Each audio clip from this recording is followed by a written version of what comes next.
on earth are we? Why in heaven are we here? And how to make sense of this mess of our humanness and perhaps even transcend it. Welcome, everyone. From whatever nation state or emotional state you might be in, dawn of an era of well-being is the place to tune in. We're going to deep dive into uplift with insight, and I'm thrilled to welcome our two formidable hosts. Two-time Nobel Peace Prize nominee Professor Ervin Laszlo is a world-renowned philosopher and systems scientist, author, co-author, or editor of 101 books that have appeared in a total of 23 languages. He has also written several hundred papers and articles in scientific journals and popular magazines. He's a member of numerous scientific bodies, including the International Academy of Science, the World Academy of Arts and Science. He's the founder of the Laszlo Institute of New Paradigm Research and the Club of Budapest, and the recipient of various honors and awards such as Goya Peace Prize, the Assisi Mandir Peace Prize, the Luxembourg Peace Prize, and he's received honorary PhDs from the United States, Canada, France, Finland, and Hungary. And Fred Sau, a business leader, futurist, practitioner of Eastern wisdom and Western science, author and chairman of the Family Business Network's Ambassador Circle, and founder of ITEA Institute and Octave Institute, where ancient wisdom and quantum science are fused to create a platform for people to achieve a purposeful life that's mindfully lived at new levels of consciousness and freedom. I'd like to start each episode by acknowledging our worldwide audience, for whom some are lucky enough to be thriving in this remarkable new environment, but for so many, they are not. It's a challenge. Dawn of an Era of Wellbeing podcast and book hopes to offer real comfort to the global community, helping us awaken to a new paradigm and a new era of well-being. We encourage you to not only read the book and hear the podcast, but to feel them, to start awakening your senses to different ways of perceiving beyond just our eyes, just our ears, because this is the space that Ervin and Fred refer to as consciousness, and that's our comfort zone for the long term. So before I introduce today's wonderful guest, Kingsley Dennis, let's get creative and talk about storylines, Ervin. In a previous podcast, we talked with Gary Jacobs about how important creativity in the arts might be in transitioning our old paradigm storyline to a more holistic and uplifting new one. It's a funny time to be trying to bridge East and West, given political tensions between two dominant superpowers. To the East, the predominant storyline is one China. To the West, the predominant storyline is democracy. So what happens when storylines, if you will, collide? And if people discover their own new storyline, which might be different and independent from that of their governments or even religions, especially as consciousness becomes more evident in their lives and everything is being questioned. Ervin, what do you think about this in our storyline? There is only one storyline that helps us survive and eventually to thrive on this planet. That's the storyline that we call, also with Kingsley in the Laszlo Institute of New Paradigm Research, we call it the new paradigm. The new paradigm is something that it takes its inspiration, takes its basis from science, but it's something that is, as you say, that's something that we can feel, that we can breathe, live and breathe. It has to be part of us.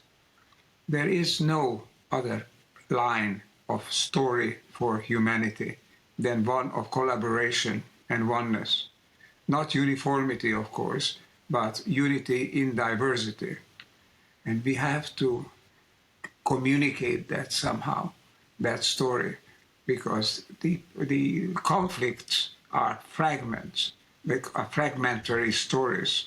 The political conflicts are just the conflicts of excerpts from the real story, which are superficial excerpts. So we have to get beyond that.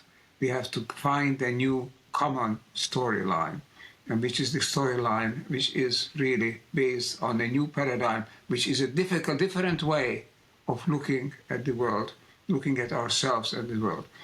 Our guest today Kingsley Dennis, you will be introducing him, I know, in a moment. I mean, just mention that he is a prolific author, writer, and editor, and works as the head of the publications program of the Laszlo Institute. He is highly, highly qualified to communicate this new storyline, which is not with the West or with the East, it is with humanity, which is with all of us all together. So once you introduce Kingsley, I'd like to chat with him about communicating this new storyline, as you say. With pleasure, Irvin, and that is precisely why I wanted to bring up storyline as our through line for today's discussion. So, on that dynamic note, let me introduce today's special guest, Kingsley Dennis. He's a researcher and writer. He's the author of several critically acclaimed books, including Healing the Wounded Mind, Bardo Times, The Phoenix Generation, New Consciousness for a New World, Struggle for Your Mind, After the Car, and the celebrated Dawn of the Akashic Age with you, Irvin Laszlo. Kingsley runs his own book publishing imprint called Beautiful Traitor Books. As well as nonfiction, Kingsley has published fiction, sci-fi novels, and children's books, such as the beloved The Saffron Collectors and Sophie's Search for Nowhere. Kingsley is the author of numerous articles on global technologies, new media communications, modern lifestyles, well-being, science and spirituality, and consciousness evolution. Kingsley, welcome to our new storyline, and I want to ask you a few questions to further jumpstart this very intriguing conversation. You do talk a lot about storylines within the human through line and how that's been used to sort of keep us in check, to manage us by governments, religion, and so forth. Can humanity survive without storylines, or does our species inherently need storyline as almost part of our DNA? And one other point, and then you can expand on this.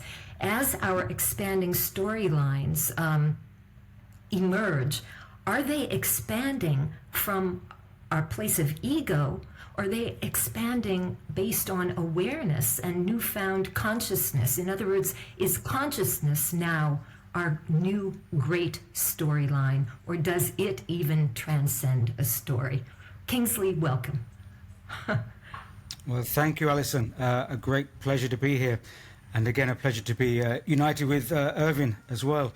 I mean, what you've said is exactly spot on, is that storylines and narratives, these are what give humanity meaning and purpose. At each epoch in history, we've had a narrative that has defined or has been a defining factor in the story of that age. And that kind of then influences all the other stories that come in, like politics and science and social issues, whether humanity, whether the Earth is the center of the solar system. We've gone through many scientific paradigms. And stories and narratives are like the threads of a tapestry, and these are threads which weave the tapestry in different colors. And the question is the tapestry being woven from let's say an external narrative through these institutions of society and politics, or is it being woven through let's say an interior narrative consciousness? Now, at certain times, let's say history, take that analogy of being a tapestry. The tapestry has changed different colors over time. And sometimes we see a tapestry and we think that's a wonderful, harmonious design. And that's been a certain kind of coherence. And at other times we can say that those colors don't mix, they clash. And so really, we can say that about our stories and narratives. And as you rightly said in the when you spoke with Irving in the question before, there's been these exterior narratives where there's been civilizations vying to be the unipolar civilization, but this doesn't work because this brings a clash of ideologies, which obviously is a clash of colors. Ultimately, we have to realize that the stories we tell ourselves give us meaning. They give us purpose because they give us a sense of belonging. And if we don't have a coherent sense of belonging, then we lose that harmony, that balance. And as Irvin has pointed out in his work over the decades, balance and harmony is an evolutionary vector, is an evolutionary impulse. And so if we lose that harmony, then we lose that evolutionary momentum. And this is why we're coming to a critical time now, because we are coming to a point where we've realized that certain narratives, the incumbent narratives that have brought us to where we are now, are no longer going to take to the next stage. And there's an old, to finish off, there's an old Eastern aphorism which says, you would ride your donkey to the front door of your house, but you wouldn't ride it into your house. Which means that when you get to the front door, you would get off the donkey and enter your house, quite literally. But metaphorically, it means that certain vehicles can take us to a point where we need to get off them and leave them behind to step on to the next stage. And I think that's a perfect analogy, because we need to come home to ourselves. We need to step into the house of humanity. And therefore, that's why we need this new paradigm, a new story, because we've come to the front door of the house of humanity. And to go forward, that house has to be a house of many rooms, but of one family, and that family is humanity. Well, Kingsley, you have been articulating also with us this new storyline, which we call the new paradigm for life and living, and based on the new sciences, but ultimately going into our everyday life. How to bring this into our house? That's the question. You have been extremely prolific and extremely successful in communicating this paradigm, even to young people. And as you have written contributions of your own, the Phoenix generation, but also writing articles and sectors, entire chapters for books that I have authored. The big challenge for our day is to find the way to communicate the new storyline in the way that people can live it.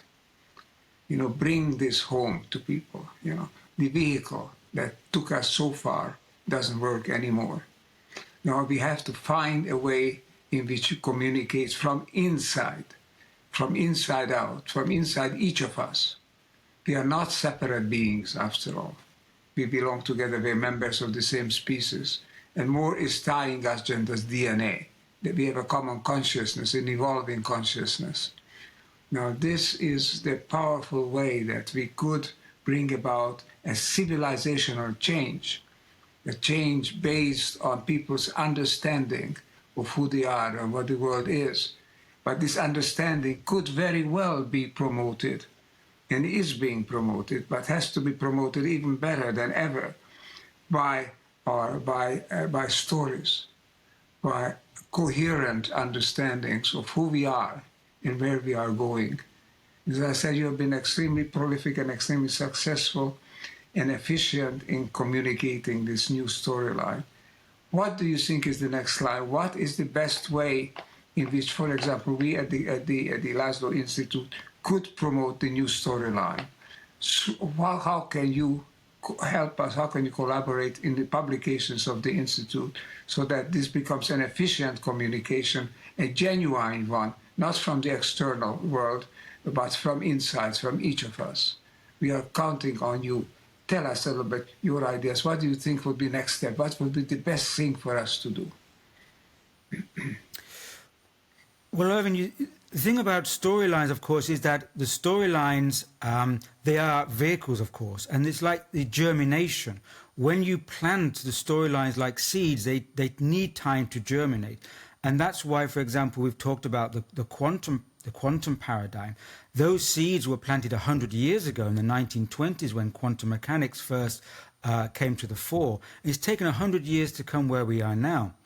And the reason, for example, is why I sow in different fields. I write for children, I write science fiction, I write academically, is because, because we're diverse and we have to respect that, then we have to use different vehicles to let's say, transmit the story.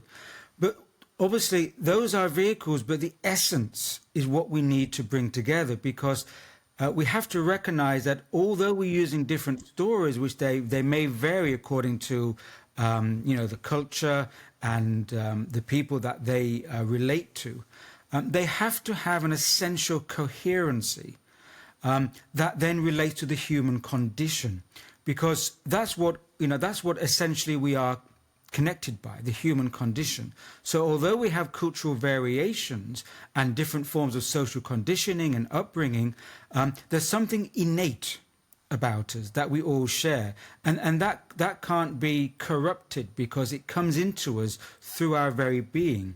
So I think to go forward, although we're talking about different institutions and different sectors of the paradigm, like the politics and the science and cosmos and consciousness, there is an underlying essentiality that I think we always have to come back to.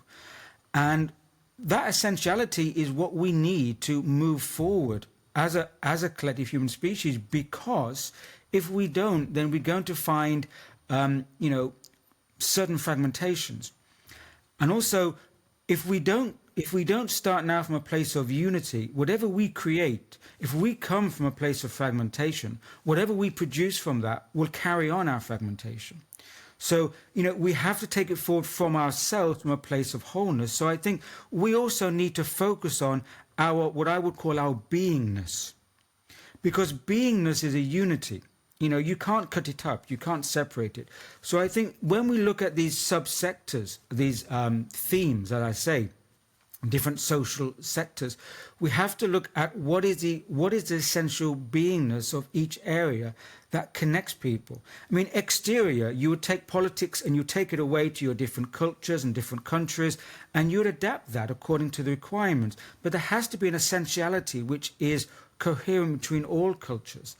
And that is what we need to go forward in what we call the new paradigm, is that it has an inner human unity, but then it has a utility that can be adapted to different cultural soils. And we have to respect that. We can't, it's not about imposition or imposing a one pattern. It's imposing a one essential beingness that then could be adapted for social soils. And I think we have to try to nurture that kind of understanding. It's an external diversity, but the beingness has to be human and consciousness orientated, and that has to be the base of it. Absolutely right. But this unity through literature can be embedded in actual explicit stories. And do you think this is part of our basic mission to do that? To find the stories, because the new paradigm is to come forth through the stories, through the storylines.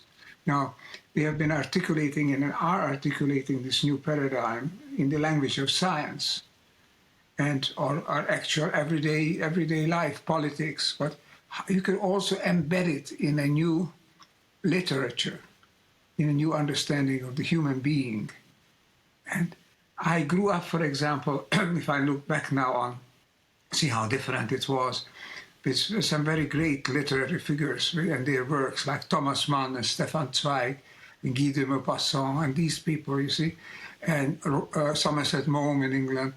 And these carried an idea of what a human being is, what an interesting and important human being is from the inside. But now we need an understanding of the human being carrying an essential message and having an essential oneness, as you say. Do we need to invent other stories or to embed that, or can we use what there is and explain it, develop it in such a way? Because how do we carry the nucleus of oneness in such a way that people can start feeling it, living it, as Alison was also saying in her introduction? That, I think, is a tremendous challenge. I think you can help on that. You can see your way forward in helping yourself helping an institute do that. Well, yes, sir, and I feel it's a kind of recalibration. It may not be reinventing something new, but recalibrating, because I feel that we have all that we need to. We have the tools, we have the human capacity. It just perhaps hasn't been brought out yet. So I don't think we have to invent new tools. We have to, one, recalibrate what we have, and also bring forward maybe latent capacities that haven't been brought forward yet. So those are two things. If I speak on the recalibration, for example, now Western modernity that we have been embedded in, Western modernity has, especially after the Industrial Revolution, has talked about individualism. And I think that individualism perhaps has gone a bit too narrow focused, because it's been, individualism had now come with materialism. And it's about, we have to strive to kind of, to better ourselves, but perhaps, not necessarily at the betterment of others. And that's individualism. But it needs to be recalibrated. It's not the same as individualization. Individualization is knowing that we are a pinpoint of consciousness as part of the whole unity consciousness. We are a pinpoint of that, and we have a unique essence that belongs to our manifestation. But that individualization is not the same as individualism. So I think that's one recalibration, is that to go forward, to have individualism as a dominating kind of factor is not going to work. Because I think, so that's a recalibration. And the other thing, is we're coming to a point of emergency, that when we feel, okay, emergency is coming down the line, maybe I will kind of, cross that bridge when I come to it. It's a very familiar phrase, and we put it off. But now I think we're coming to a realization that cannot be put off anymore. And this goes back to the innate capacity of a human being. When we are on the precipice, you could say when we are forced into a corner, the human being then brings out latent capacities of survival, which haven't been manifested before. And I think we're now seeing that for so long people are saying, yes, okay, we're coming to certain tipping points, but we still have time. Well, now we don't, because the very survival of our unity is at stake. And I think we're seeing now people are bringing more understanding out for them, because that emergency is a kind of DNA nervous system reaction. We have to respond, not react, but respond. And I think there's two lines are coming together. One is a recalibration, and one is a kind of re-emergence of a latent understanding. Now we're in emergency mode. So the question is, we have to bring a story, a narrative that works with recalibration and re-emergence. Wonderful. That is the key. A narrative that works with the recalibration. You can help with that. Alison, you'd like to talk to Kingsley about this? I almost, when I was listening to Kingsley speak about this, I almost heard the word recalibration celebration. And then what I heard was play orientation and festivals and carnivals, and the sense of youth that lives ongoing within each of us, no matter how developed we've become, no matter if we're a leader of a nation or corporation or just a normal adult living in our lives. I wonder if there's something yearning to be played with, and that is our young self. And could that be part of this transition to because there are festivals and rituals and cultural carnivals and so forth all over the world at various times throughout the year. So how important might some of those elements be to drawing forth the play and the wonder and the creative aspect of what this new paradigm is all about, so that we get a little bit out of our minds and into our hearts, going out of our mind, I suppose, and into our hearts. Can that element of play and artistic stimulation be creatively woven into this storyline so we get out of our minds? Oh, very much so. We are also not Homo sapiens sapiens, but Homo ludus. We are creatures of play, and for me, living so many years in Andalusia, for example, Andalusia still has the carnival celebrations, which were taken over from the Middle Ages. If you remember, the writer Rabelais talked about the carnivals in the Middle Ages, where for like a few days per year, the people were allowed to actually just come out and say, and have play and joy, and even mockery of the king and queen. It was the only time though that the people could mock the king and queen, because it was in a carnival kind of atmosphere. And that, again, that still goes on in Andalusia.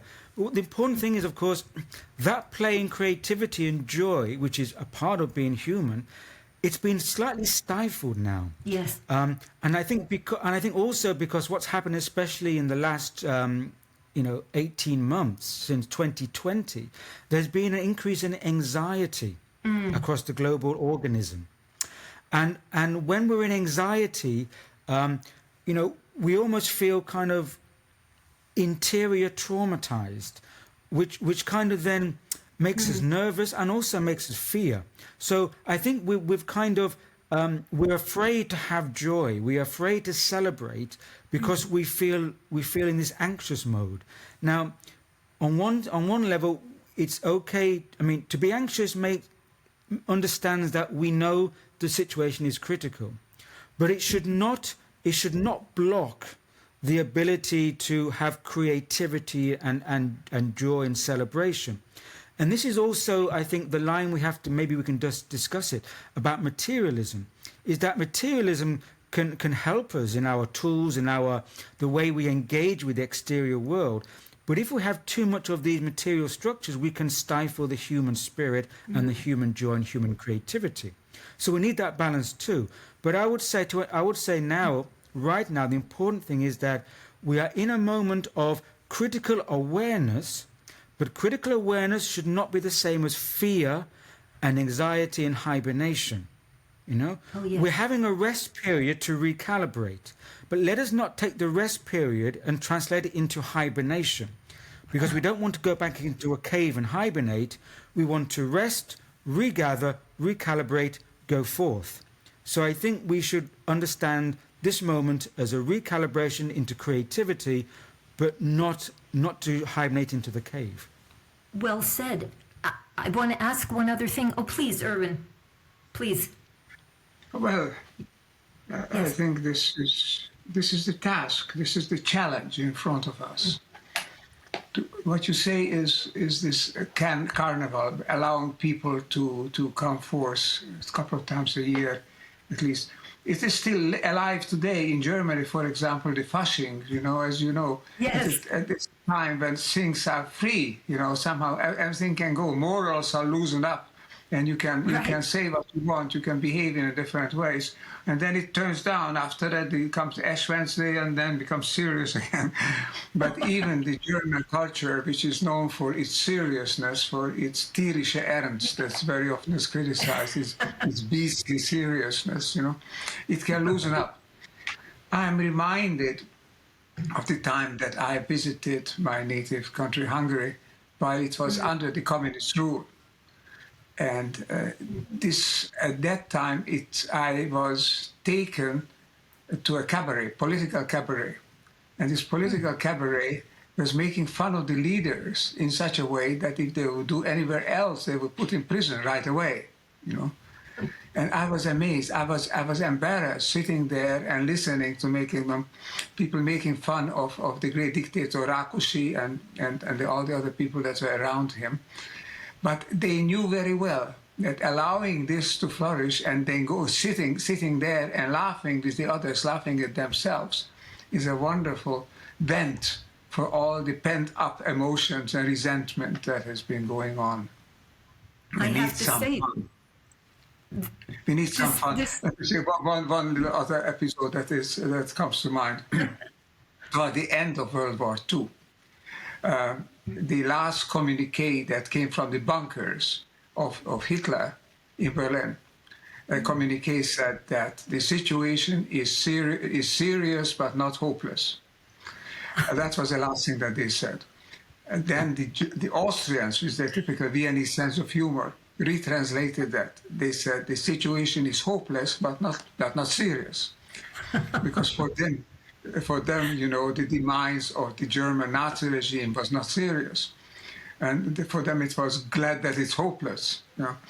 So this coming force, this typical human understanding of the world, also as having fun as enjoying, as flourishing in that world, that has to be embedded in a way which is not frivolous and not pointless, but is points to the human condition, to the human critical condition that we have today. And I think the kind of work that you are doing, Kingsley, is a very, very important element of that. And the kind of work that we are trying also to bring into the Laszlo Institute, somehow to bring this new critical, essential understanding. Our situation is serious, but not hopeless. Indeed, serious, but very hopeful, because that's the lesson of a crisis, that it's not just danger, it's also opportunity. It's a ray of hope, as we have said in this book that we're talking about, the dawn of a new age of well-being. There can be a dawn born out of the crisis that we have today. And our task is to help motivate that, help embed it in a way that it can come forth, and help people to come to terms with it, to light up the world, saying, aha, there is this hope. We are, after all, a species that can evolve, that can thrive. We can find a way, and embed it in such a way that people understand it in the new story of where we are, how we can go. That is a tremendous challenge, and we are hoping, counting on you, Kingsley, and people like you, to bring it forth in a way that people can say, yes, this is the way I can live it, as Alison said in her introduction. Not just understand it intellectually, but living it. So thanks for this wonderful joining us. Continue the conversation again as you wish. Well, I just wanted to say something because I so agree with you, Irvin, about Kingsley. And it recalls last year when we did the Source of Wonder 4-day event, a remarkable event with so many, about 80 world-renowned speakers and artists. And what struck me about Kingsley, your presentation, was the creativity that you brought to the equation. So rather than do the traditional presenting your perspective about source and uplift and wonder, you took it in a different direction. You conveyed, but you sat quietly in Andalusia on the screen without opening your mouth, and you pre-recorded, obviously, the voice of your thoughts. And it was compelling. And it makes me think, well, just two things. I'll tell you what it makes me think of. But first, I just wanted to address, Irvin, your experience of Fasching in Germany, because I had gone to a Fasching event several years ago, and I was struck by this Amazonian-looking creature, because everybody dresses up in costumes, so all kinds of extraordinary costumes. And this very tall, like 7-foot-tall Amazonian being looked slightly familiar. And when I looked in the light, the corner of the room, and I observed the profile, I realized it was my lawyer, my very proper lawyer, who was now dressed in full regalia and makeup in the most crazy outfit and was having the best time ever. It was hilarious and uplifting also to see this very constricted, normally serious individual at play. This other aspect of his demeanor was able to vent itself, to liberate itself for a couple of moments that night.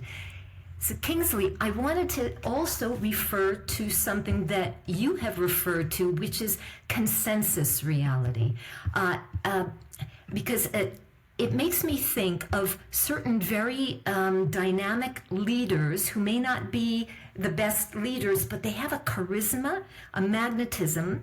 And I will think of our last leader in the United States, who may have been dubious in his ability to lead a nation, but he had a sense of play, a sense of this almost over-the-top comic outlandishness that people were riveted by. With with regard to consensus reality and AI and the emerging metaverse, for example, with Facebook, that's going to try to compete in reshaping consciousness, should we be concerned about magnetic cult leaders in the name of consciousness? I mean, if each person is discovering their storyline in this new paradigm, whose storyline do we then abide by? Where do we draw the line about which is the defining new overall storyline? I think you're already talking about this earlier, but you want to address AI and the metaverse and and all of that? Sure. That's a very important question, and it's a huge subject with AI and the metaverse and, you know, the whole kind of shifting of the human sphere. Yes, I mean, is there a concern about that area? There is a concern in the fact that, for example, you made mention of my sense of wonder presentation. One aspect of the reason why I did it that way is because I felt that it kind of engaged people to listen, because I wasn't speaking, but I was representing a kind of spoken word. And so I noticed that you had to listen, you wanted to listen to it. And I think this is the issue, is that we may not always be listening in the right way. And this is because the social media, which is now obviously the main player in creating the consensus reality or consensus narrative, it draws people into it very easily, very quickly. But when it draws you in, it also signifies that it's drawing you into it, which means it's drawing you away from yourself. And so, you know, without knowing about it, in the last, you know, the last few years, especially with the rise of the power of social media and technology, is we get pulled into these narratives. But of course, they're highly manipulated, because we know that behind social media, there's algorithms, there's bots, there's lots of anonymous players that have different agendas that we can't see clearly. There's an obscurity. So although we talk about the transparency of the online world, in fact, there's a lot of obscurity there. And so I think it can bring us in, and we get pulled into narratives, and we start to take things too seriously, which is why people start to argue with each other, or they troll each other, and they have these flaming wars. You know, it's like, whoa, you know, we shouldn't always take this world so seriously, because it's a world external to us. And the more it pulls that energy out of there, the less we are centered in ourselves.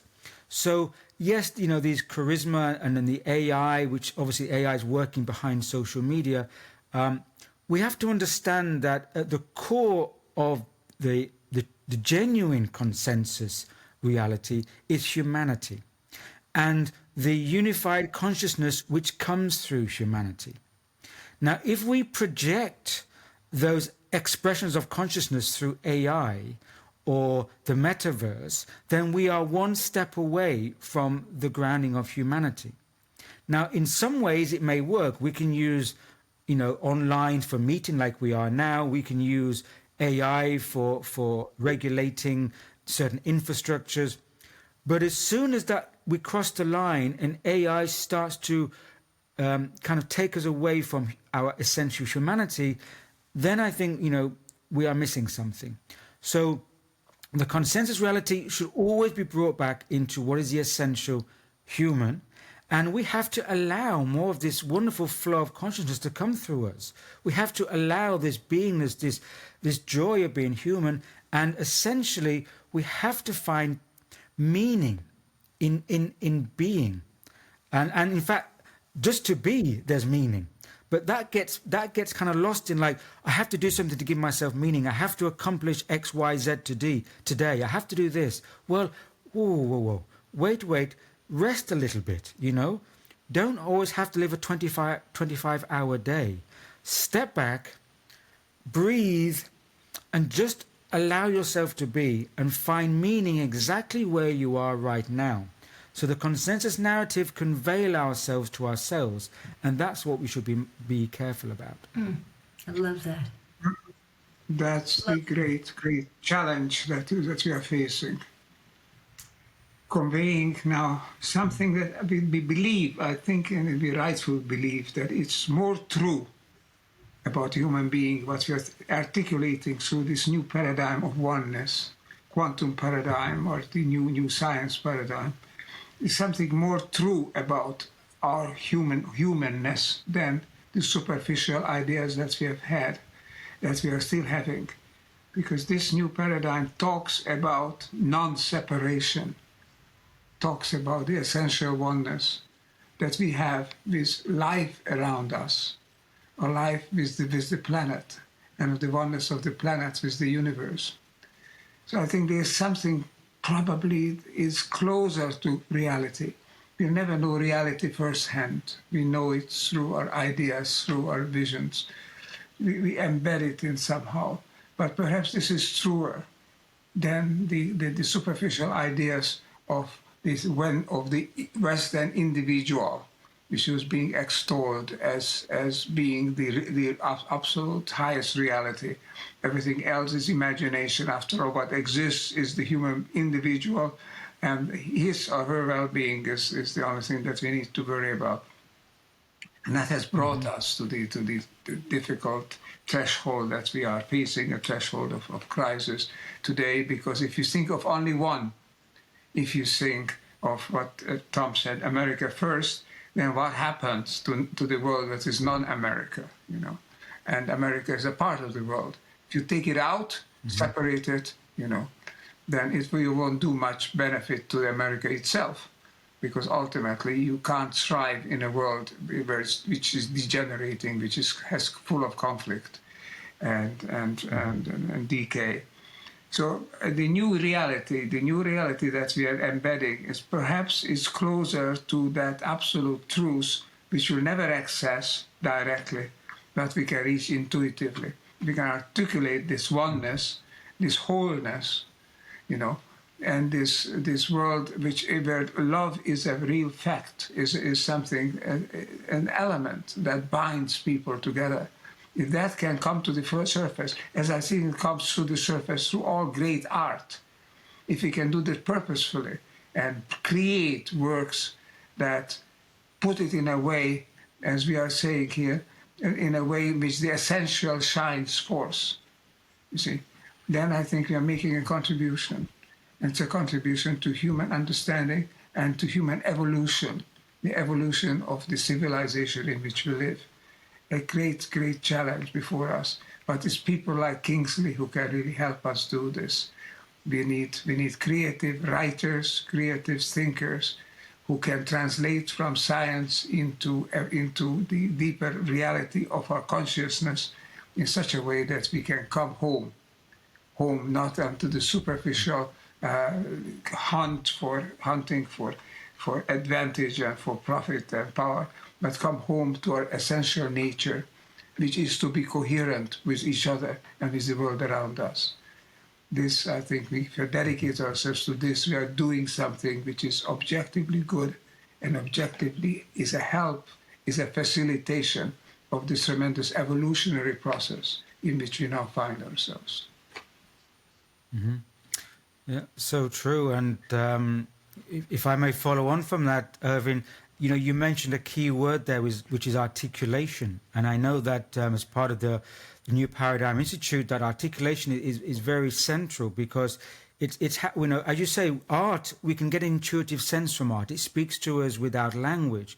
But of course, we have the responsibility now to represent the new way forward, the new paradigm, the new world, but we have to articulate it. And, the ancient traditions and the wisdom traditions, they passed on this understanding of this unity, that is, this cosmos is unified consciousness. And now we have to articulate that in the modern language. So, we have to be mindful of what language we use. And any language, because obviously we're using new language now, especially with technology and artificial intelligence. These are new words, new vocabulary. But we have to make sure that the vocabulary we use is not one of polarity. People are thinking there's humanity and there's AI, and there's two different things. Well, if you have two different futures and two different evolutionary streams, you have a split. how can we have a split when we're living in a unified reality?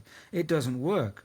So, and so AI or technology is something which can work as part of humanity to enhance humanity. It's not separate, it has to be an enhancement. And so everything we talk about the exterior institutions, they have to be part of an enhancement of the human evolution and the human condition. They're not separate. So I think we've been trying for the last few decades to move away from these vocabulary of separation and polarity. And that's why it's key now, in the work that we do and the work that the Institute does, is to articulate the way forward whereby there is not this them and us and that thing and us, and the other thing is that they are composite elements that create this wholeness. And, and we have to understand that, we see the different colors in the tapestry, but the tapestry is one story. And so, we have to be careful when we use language that we're not using language of separation. And that is, again, with social media, is so easily done. But as you say, through your work, Irving, in the Institute, the language that's been used of the new paradigm is very carefully put together. Indeed. On my side, Alison, and of course, first of all, Kingsley, I would like to thank you for this illuminating discussion.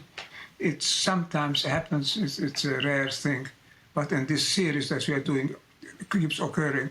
But I can say, I can subscribe to everything that has been said, to every word.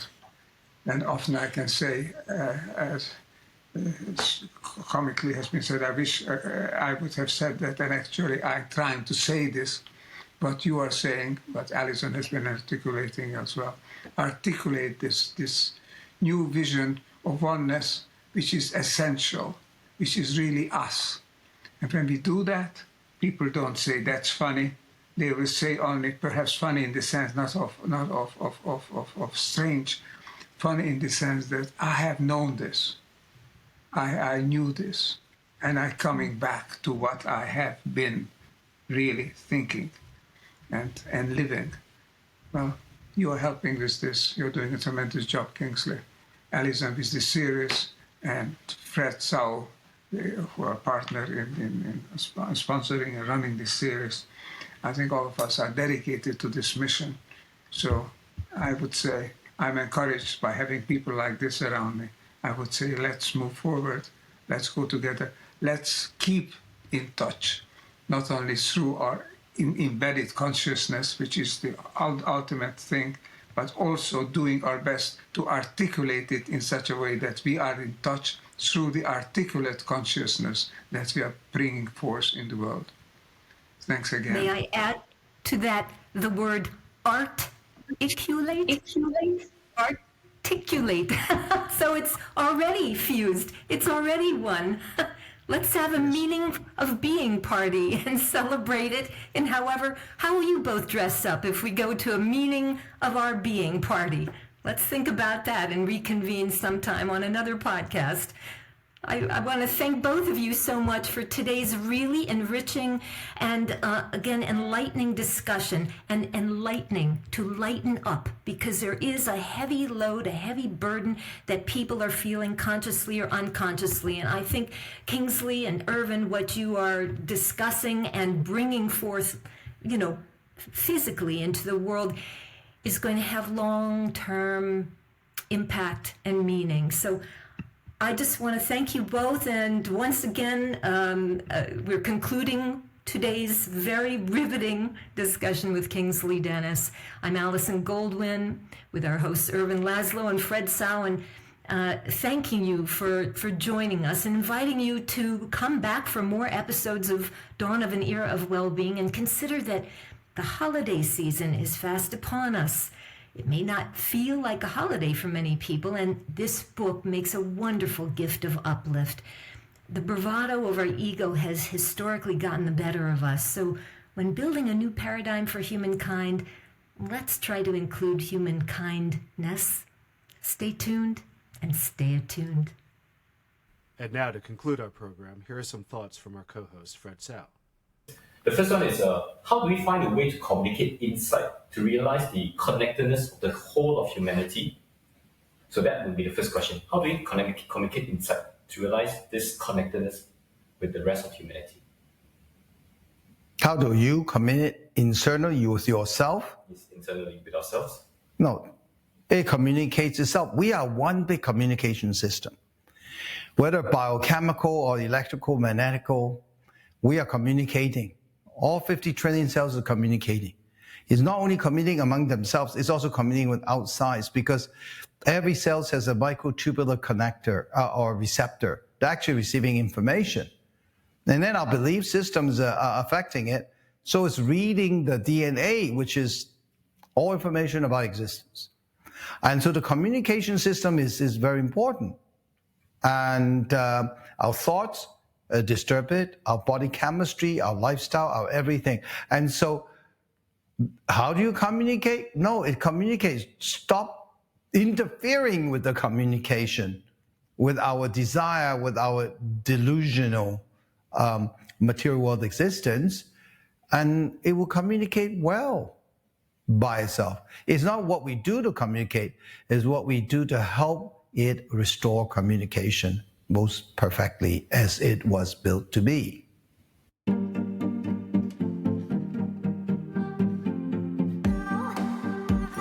Thank you for joining us. Dawn of an Era of Wellbeing is a co-production of the Laszlo Institute, ITEA Institute, and Select Books. It's produced by Nora Cesar and Kenichi Sugihara, with theme music Chimera by Biba DuPont.